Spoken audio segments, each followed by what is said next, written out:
Welcome back, Padawans, to another episode of JMR Plays. I will be your host, Jedi Master Ren, and today we have System Shock Remake. Now, obviously, we're going to be showing this off on the Steam Deck, and again, this is going to be the format that we're going to be doing the JMR Plays episodes going forward, at least for right now, just because I feel like the Steam Deck provides a really good way to get some content out to you guys, and to really show off, how these games are running. Now, this game just launched on May 30th, and what's cool about this is, again, I said it's a remake. Now, the original System Shock game came out in 1994, September of 1994, and we are now getting a remake of that game in 2023. That is wild. Wild. I believe that's, 30 years?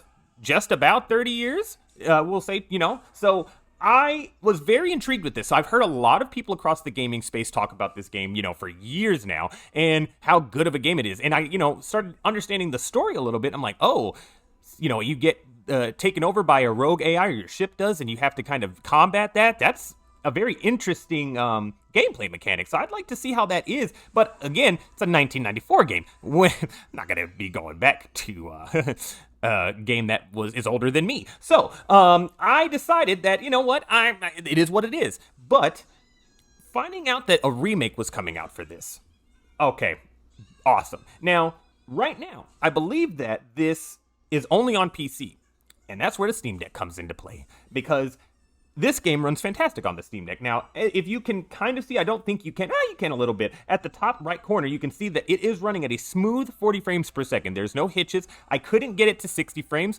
Everything was set to medium default, and that works. I did turn down the fog, and I turned down something else. I think I think I kept effects on. I turned down one other thing to low, and just to kind of see if we could maybe get up to 60. It really wasn't working out, so I was like, you know what? It was sitting at that 43, 45 range. So I was like, you know what?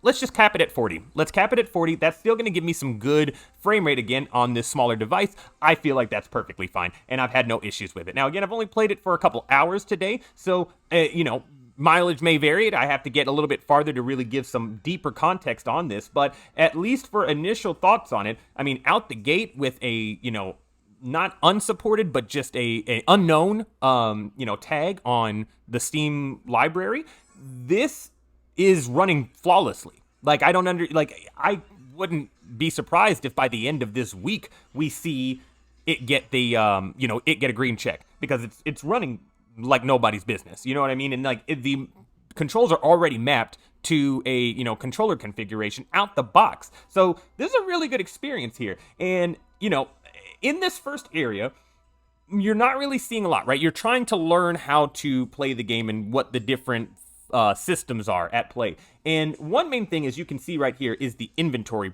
system.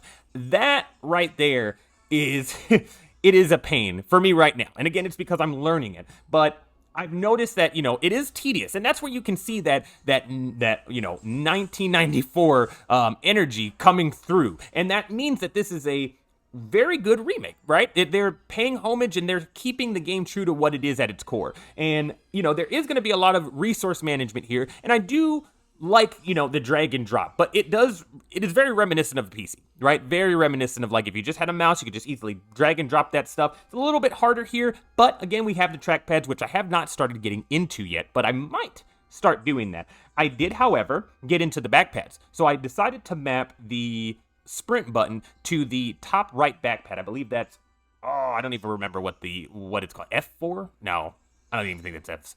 Either way, the top right one, right where your middle finger on your right side would lay, that is where I mapped the sprint button. I felt like that was the most comfortable, and I don't like when games do sprint where you have to hold it down. And this game does that, unfortunately. But again, with the Steam Deck, we have a good workaround there. So we're able to kind of tailor the experience to however you like to play the game. And again, maybe I can start using that, I can use the trackpad as another right stick. I think it's already set for that, to be honest with you. But if I can start using that, maybe that drag and drop system becomes a lot more fluid and a lot more seamless for me. And then it makes me fall in love with this even more, because other than the inventory kind of getting a little bit cumbersome, and even trying to get out of it seems like it's a little cumbersome as well. And that's only because there's not a real designated way to get out of it except for hitting, your normal back button B. But when you hit B, your character also crouches because that's the crouch button as well. So it got me confused as like, maybe I'm not doing it wrong. Maybe I'm just crouching out of the inventory, and this is not how I actually exit inventory. That's not the case here. I think it legitimately is, because they're just both mapped to the same key, it is what it is. You're going to do a little bit of a crouch whenever you press that B button. But, as you can see, we're getting around here. We're exploring the different areas, and I got a little stuck here in this part. So that's why I started exploring, because I started to see a lot of the green lights on the doors, which means you can go in there. So I was like, you know what? Because I can't figure out how to get that puzzle to get situated, I'm going to go back and we're just going to figure something else out, and we're going to go explore. So I started to do that. So as, again, we get in here, you start to see how everything goes. There's a lot of resources, and a lot of things that you can either scrap or that you can turn into credits. Now, I don't know how to recycle into credits. I don't know how to scrap anything yet, again, because the game hasn't told me that. So there's no hand-holding here. So if you're going into this game thinking that that's going to be the case, you really gotta, you gotta want to play this game. And I feel like it's going to deliver, like already getting into it, you're starting to uncover little pieces of the story. And it's very surface level here. We're not getting into any spoilers. I mean, I haven't even played it that much to give you a spoiler, if I'm being honest with you. But, the overarching theme is that you are stuck on this ship, and there's an AI that's trying to attack the ship, or has already commandeered the ship, and you are now tasked to deal with that situation. And I think that's a very unique way of, putting out a first-person shooter for all intents and purposes in 1994.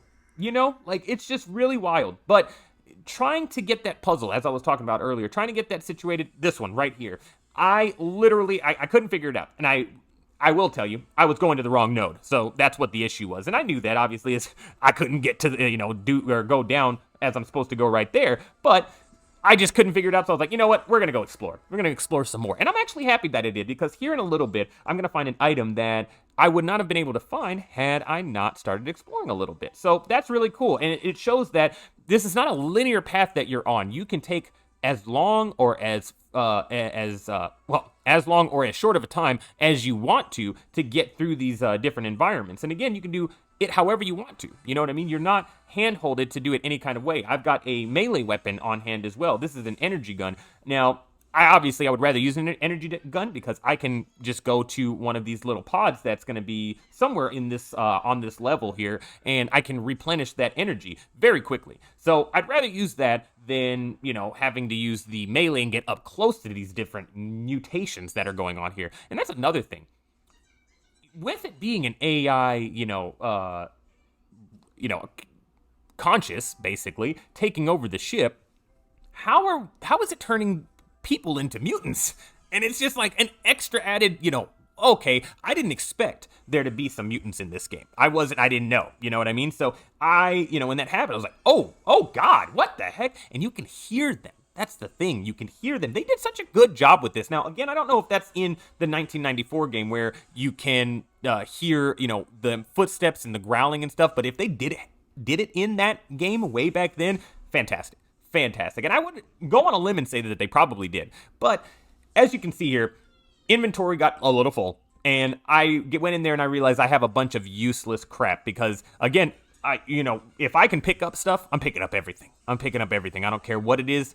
I don't care if it's a shoe that's half eaten. I will pick it up and I will keep it in my inventory until I can sell it or don't need it. Or when I have to just, start dumping stuff just by my feet. And, sometimes you got to do that in RPGs. And again, this feels like an RPG in that aspect of that resource management. And here, I don't know if it's going to be during this gameplay, because I might have played it, because I kept playing after I recorded this.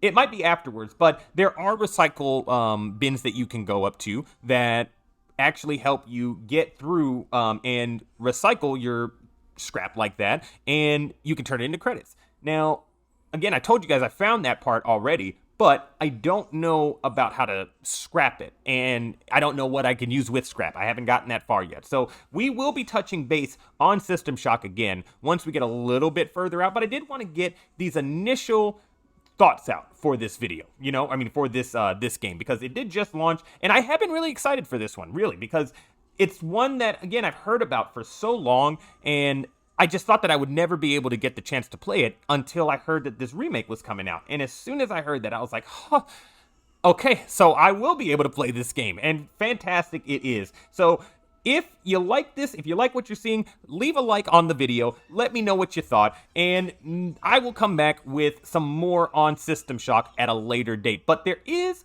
gonna be some other videos, not some other videos, I apologize, but some other games that we touch on in between there as well. So don't think that it's just gonna be all System Shock, all right? I got some other things that are coming out, all right, guys? But as we said the last time, it is late, all right?